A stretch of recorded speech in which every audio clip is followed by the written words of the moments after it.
आज जो ख़बरें हैं उनका ज़्यादा रुख देख के एक बात हम आसानी से बता सकते हैं कि पाकिस्तान तहरीक-ए-इंसाफ़ के लिए आने वाले दिन बहुत सारी सियासी मुश्किलात का और कानूनी मुश्किलात का सबब बन सकते हैं। बाज़ मामलात ऐसे हैं कि सिर्फ़ अभी वक्ती तौर पर तो पाकिस्तान तहरीक-ए-इंसाफ़ निशाने के ऊपर नज़र आती है, लेकिन आइंदा आने वाले दिनों में ओवरऑल जो पॉलिटिकल पार्टीज़ का एक कल्चर होता है, प्रोटेस्ट करना, एहतजाज करना, उसमें कई और भी उसकी लपेट के अंदर आएंगे, जिसमें सिविलियंस का मिलिट्री कोर्ट के अंदर ट्रायल वाला मामला शामिल है। सबसे पहले और जो इम्पॉर्टेंट न्यूज़ है उसकी तरफ आते हैं, बारी बारी खबरें डिस्कस करते हैं, क्योंकि आज ढेर सारी खबरें हैं और सबका निशाना जो है वो तहरीक-ए-इंसाफ़ की तरफ है।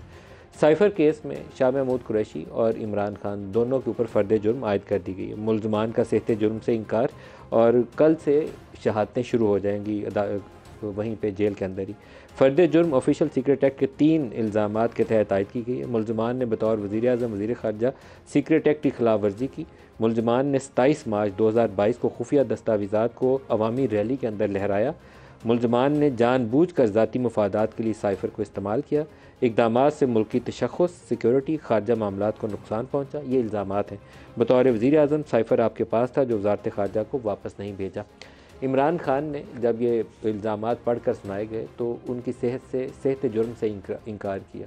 उन्होंने कहा कि प्लीड नॉट गिल्टी, लेकिन इसके बाद वो वहाँ पर अदालत में आए और अदालत को कहा, जो बड़ी इंपॉर्टेंट स्टेटमेंट है, ये सारे इल्ज़ामात सुनने के बाद उन्होंने कहा कि डोनाल्ड डू और जनरल बाजवा ने उनकी हुकूमत गिराने की साजिश की थी, लेकिन इल्ज़ाम उनके ऊपर लगाया जा रहा है, तो ये भी चार्जशीट के आप अंदर शामिल कर लें। दोनों ने इनके ऊपर दस्तखत नहीं किए, लेकिन जो ऑफिशियल लीगल प्रोसेस होता है जिसमें इल्ज़ामात पढ़कर, चार्जशीट पढ़कर मुल्ज़मान को सुनाई जाती है, वो आज प्रोसेस कंप्लीट हो गया। उसके बाद जो पीटीआई के वकला थे उन्होंने कहा कि नहीं, आज तो चार्ज फ्रेम नहीं हुआ, लेकिन असूली तौर पर आज चार्ज फ्रेम हो गया और कल से शहादतें शुरू हो जाएंगी। ये प्रोग्राम का हमारी पहली खबर होगी। दूसरी खबर जो है, ढेर सारी आज ऐसी न्यूज़ हैं जिसके ऊपर पूरा हम प्रोग्राम कर सकते हैं। वो सिविलियंस का मिलिट्री कोर्ट के अंदर ट्रायल है, जिसको 5 रुकनी एक बेंच सुप्रीम कोर्ट का, पहले तो वो जो शिकें थी उनको ही कालअदम करार दे चुका है, लेकिन आज जब वो अपील वाला मामला आया तो 6 रुकनी बेंच ने 5-1 से फैसला दिया कि सिविलियंस का ट्रायल जारी रहेगा। फ़ौजी अदालतों में ट्रायल का हतमी फ़ैसला सुप्रीम कोर्ट के फ़ैसले से मशरूत होगा। अदालत ने 5-1 से फैसला सुनाया, जिसमें जस्टिस मुसर्रत हलाली ने अक्सरियत से इख्तलाफ किया। केस की आइंदा समाअत जनवरी के तीसरे हफ्ते में होगी। सुप्रीम कोर्ट के लार्जर बेंच ने इंट्रा कोर्ट अपील में फ्री कैन को नोटिस जारी कर दिए। इसमें जस्टिस तारिक मसूद साहब की मौजूदगी के ऊपर इतराज़ात हुए, लेकिन उनको रिजेक्ट कर दिया। उन्होंने कहा कि मैं बेंच में मौजूद रहूँगा और ये मेरा हक़ है कि मैं फ़ैसला करूँ कि मैंने बैठना है या उठना है। लेकिन सिविलियंस का मिलिट्री कोर्ट्स के अंदर ट्रायल, ज़ाती तौर पर एज ए जर्नलिस्ट मैं महसूस करता हूँ कि इस रास्ते को ना अपनाया जाता तो बेहतर था। एक डिस्टिंक्शन ड्रॉ करने की ज़रूरत है।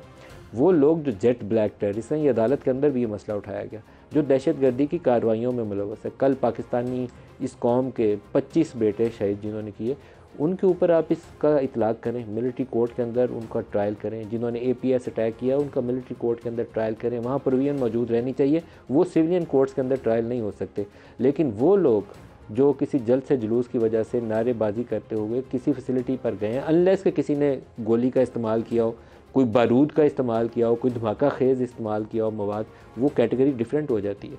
फिर आप इन लोगों के लिए वो मिलिट्री कोर्ट्स में नहीं जाते, फिर आप इनको आसान तरीक़ाकार के तहत माफ़ी तलाफ़ी करते हैं। जितना उनको पकड़ा है, जो हल्की फुल्की सज़ा देनी है, सरजनिश करनी है, उसके बाद रियासत को माफ़ी करके आगे बढ़ जाना चाहिए, ताकि मुल्क के अंदर जो पोलराइजेशन की फ़ज़ा है वो मज़ीद ख़राब ना हो। तो मैं पर्सनली सिविलियंस के मिलिट्री कोर्ट के ट्रायल के हक़ में नहीं हूँ। सिर्फ जो जेट ब्लैक टेररिस्ट हैं उनका ट्रायल होना चाहिए। वो सिविलियन कोर्ट्स नहीं कर सकती, कमज़ोर अदालतें हैं, वो उनको सज़ा नहीं दे सकती। तो जो इस कौम के बच्चों को, इस कौम के बेटों को शहीद करने में मुलव्वस हो, उसके साथ सख्त तरीन रवैया होना चाहिए। जैसे कल वाला वाक़या था DI खान वाला, कोई नरमी नहीं होनी चाहिए, सख्त तरीन सज़ाएँ होनी चाहिए। बल्कि पूरा जो उसके फैसिलिटेटर हैं, सहूलतकार हैं, एक एक को चुन चुन के पकड़ना चाहिए, जो एक भी पाकिस्तानी कौम के बेटे की शहादत के अंदर मुलव्वस हो। लेकिन सियासी मामलात को दहशतगर्दी वाले मामला से अलहदा करके देखने की ज़रूरत है। एक ख़बर कल बहुत चली जिसको मैं चाहूँगा कि हाईलाइट करूँ, वो बड़ी ख़तरनाक खबर थी। खबर ये थी कि prime minister, caretaker prime minister Kakar साहब स्टॉक एक्सचेंज गए हैं। स्टॉक एक्सचेंज की बोर्ड रूम के अंदर उनकी कुछ बिजनेसमैन से मीटिंग हुई है और बिजनेसमैन ने उनको कहा है कि निगरान जो सेटअप है ये तो 2 साल चलता रहे तो पाकिस्तान के लिए बहुत अच्छा है। ये खबर इतनी ख़तरनाक थी कि कल जब मैं प्रोग्राम कर रहा था उससे पहले ये खबर चलनी शुरू हो गई। हमने मुख्तलिफ जो बिज़नेस कम्युनिटी की लीडिंग लाइट्स हैं उनको कॉल किया, उनसे पूछा, कुछ बात पता चली, कुछ बात नहीं चली। हमने इस खबर को डिस्कस करना मुनासिब नहीं समझा, क्योंकि ये ख्याल देना ही गलत बात है कि आप केयर टेकर आए हैं तो आप जाइए ना, क्योंकि पहले ही केयर टेकर सेटअप लंबा हो गया। और सुप्रीम कोर्ट ऑफ पाकिस्तान कहती है कि बुनियादी इंसानी हकूक़ से महरूम करने के मुतरादिफ है अगर इलेक्टेड सेटअप मौजूद ना हो। आज की जो तहकीक है उसका एंड रिज़ल्ट ये है कि उस बोर्ड रूम के अंदर कोई 8-10 जो लीडिंग लाइट्स मौजूद थे, उसमें आरिफ हबीब साहब थे, चुनॉय साहब थे, अहमद चुनॉय साहब थे, उसमें साकिब शराजी साहब थे, इसी तरीके से ज़ाहिद लतीफ़ साहब थे, और इस तरह की शख्सियात मौजूद थी उस बोर्ड रूम के अंदर। और सिर्फ़ एक बिज़नेसमैन ने, जिनका नाम शराजी साहब है, ये होंडा कंपनी वाले जो हैं, वो शराजी साहब ने, साकिब शराजी साहब ने ये वज़ीर-ए-आज़म को तजवीज़ दी। पहले तो उन्होंने मौजूदा इकनॉमिक सिचुएशन के ऊपर जो अपने तहफ़्फ़ुज़ात थे, कंसर्न थे, जो ग्राउंड रियलिटीज़ थी, उनके ऊपर खुलकर बात की। लेकिन एंड में उन्होंने कहा कि ये जो सूरत हाल है, इससे निकलने का एक तरीका ये है कि ये जो डिफ़िकल्ट एडजस्टमेंट है केयर टेकर कर सकते हैं, तो ये निगरान हुकूमत जो है 2 साल तक जारी रहनी चाहिए। लेकिन काकड़ साहब ने इसकी तायीद में हाँ या ना में कुछ नहीं कहा और आगे बढ़ गया, और बाकी बिजनेसमैन ने भी उनकी तायीद नहीं की। तो ये बस यहीं तक रहनी चाहिए ख़बर कि किसी का ज़ाती ख्याल था, उसकी किसी की सोच के ऊपर तो आप पाबंदी नहीं लगा सकते। लेकिन एज सच इस खबर को हम इस अंदाज़ में नहीं ले सकते कि बिज़नेसमैन ने वज़ीर-ए-आज़म को तजवीज़ दी है और वज़ीर-ए-आज़म इस पर गौर कर रहे हैं। वज़ीर-ए-आज़म कॉन्स्टिट्यूशन ऑफ पाकिस्तान के तहत ना इस पर गौर कर सकते हैं और ना ही ऐसी कोई प्रोविज़न है कि आप एक लामहदूद मुद्दत के लिए निगरान सेटअप को तोसीह दे दें। ऐसी कोई प्रोविज़न नहीं है। वो आइन से मावरा कुछ काम तो हो सकता है, आइन के तहत नहीं हो सकता। शाह खावर साहब मारूआन है, आरवानी कानूनी अमूर के माहिर हैं और इस केस के अंदर वो अपनी जो महारत है उसका मुजाहरा भी कर रहे हैं। प्रोग्राम के आगाज़ में हम उन्हीं से पूछेंगे कि इस केस की जो गुत्थी है थोड़ा सुलझा दें कि पीटीआई के वकला कुछ कह रहे हैं, जो ख़बर है उसकी वो उससे कुछ और है। शाह खावर साहब बहुत शुक्रिया, आप हमारे साथ शामिल हो रहे हैं। साइफ़र केस के अंदर फ़र्द जुर्म आज आयद होगी या नहीं हुई? जी अस्सलाम वालेकुम नदीम मलिक साहब, बिल्कुल ये कल का जो प्रोसीडिंग थी वो फिर आज पे जो है वो मुलतवी हुई थी, और कल जो है वो बहुत सारी मुतफर्रिक दरखास्तें थी जो मुल्ज़मान की तरफ से आई हुई थी, उस पर बड़ा ताख़ीर से फिर उस पर हुक्म जारी हुआ। आज का दिन जो था वो अदालत ने फ़र्द जुर्म आयद करने के लिए मुकर्रर कर रखा था, तो उसमें भी थोड़ी सी ताख़ीर हुई। जो डिफेंस लॉयर्स थे उन्होंने काफ़ी लंबे आर्गूमेंट्स एडवांस किए, लेकिन फाइनली फिर दोनों एक्यूज्ड को, साबिक वज़ीर-ए-आज़म को भी और शाह महमूद कुरैशी साहब को भी रोस्टम पे बुलाया गया, और जो उसका तरीक़ाकार है, फिर जो प्रिजाइडिंग ऑफिसर हैं, जो जज हैं, उन्होंने जो है वो फ़र्द जुर्म जो उन्होंने लिख कर रखी हुई थी वो फिर उसको पढ़ कर सुनाई, और वो तकरीबन 4-5 मिनट कम अज़ कम उन्होंने आवाज़ बुलंद जो है वो फ़र्द जुर्म पढ़ी, जो कि दोनों ने सुनी। और उसके बाद उन्होंने जो एक रिक्वायरमेंट है कि उनसे पूछा जाता है कि आप फ़र्द जुर्म की सेहत जुर्म से इनकार करते हैं या इकरार करते हैं, तो दोनों ने बारी बारी जो है उन्होंने कहा कि जी हम इससे इनकार करते हैं और हम इस पे ट्रायल क्लेम कर रहे हैं।